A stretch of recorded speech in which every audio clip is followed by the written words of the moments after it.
Maraming nag-aalala ngayon sa pinagdadaanan ni Mariel Padilla matapos na sumambulat sa publiko ang naging paghihiwalay nila ng kanyang asawang si Robin Padilla.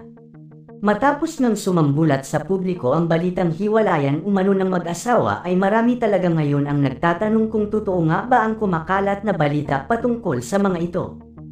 Ayon kasi sa nasabing balita ay tuluyan na nga daw na naghiwalay ang celebrity couple matapos ang 14 nilang taong pagsasama bilang mag-asawa. Bago pa man kumalat ang balitang ito ay marami na talagang blind item ang mga showbiz columnist gaya nila Manay Christopher Man at Oje Diaz ang nagkukumpirma ng hiwalayan ng celebrity couple na ito.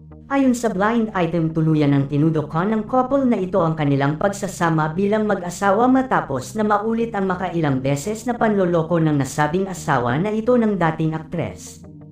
Samantala matapos nang makumpirma ang hiwalayan ni Robin Padilla kay Mariel ay may madamdaming open letter si Mariel Padilla para sa kanyang asawang si Robin Padilla na kanyang post sa kanyang social media account. Ayon kay Mariel, hindi ko akalain na aabot tayo sa ganitong sitwasyon. Akala ko tuluyan ko nang napunan ang lahat-lahat ng kulang. Sobrang sakit pa din, ang sakit-sakit, bakit? Bakit mo nagawa ito sa akin? Mahal na mahal kita, alam kong alam mo yan, ginawa ko ang lahat para sa ating pamilya.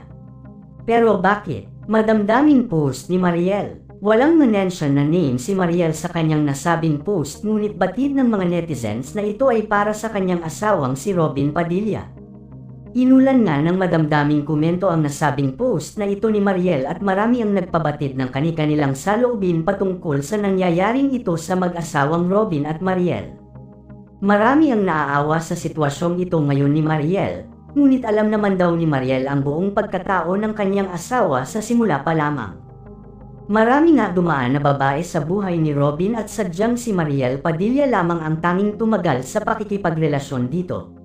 Na talaga namang ang hinahangaan ng karamihang netizens dahil pinatunayan ni Mariel na hanggang sa huli ay ipaglalaban niya si Robin at mamahalin ng buong buo. Batid din ng karamihan na babae talaga si Robin at hindi nakatakataka kung paulit-ulit nito itong gawin sa kanyang asawa. Samantala sa kapapasok nga lang na balita ay isinugod nga daw sa ospital ngayong araw si Mariel Padilla. Sa sobrang stress nga daw nito sa mga nangyayari sa kanila ng kanyang asawa ay hindi na talaga nito nakayanan pa ng kanyang katawan.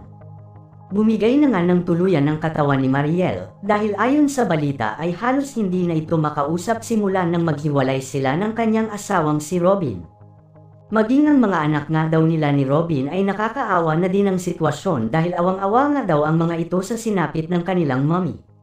Sa ngayon nga ay wala pang inilalabas na statement ang pamilya ni Mariel hinggil sa tunay na dahilan ng pagkaka-ospital nito ngayong araw at nananatili ding tahimik ang kampo ni Robin Padilla sa nangyaring ito kay Mariel.